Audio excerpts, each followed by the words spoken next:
Guys আসসালামু আলাইকুম। তো আমরা চলে আসলাম আজকে দিয়াবাড়িতে, দিয়াবাড়ির ঘাটে ঘুরতে আসলাম। তো আপনাদের দেখাচ্ছি কত সুন্দর দিয়াবাড়িতে। তো যাই হোক, আমরা এখন দিয়াবাড়ির ঘাটে আছি। তো টার্মিনালটা বন্ধ, আমরা ঢুকতে পারছি না। তো দেখেন সব কিছু কত সুন্দর। আমরা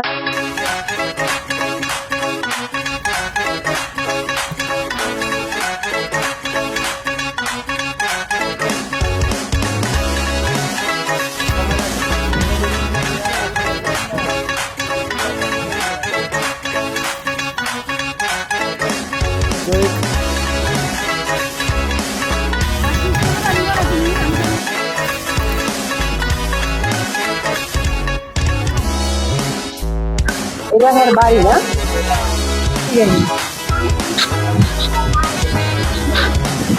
এগুলো কি একজনেই পালে?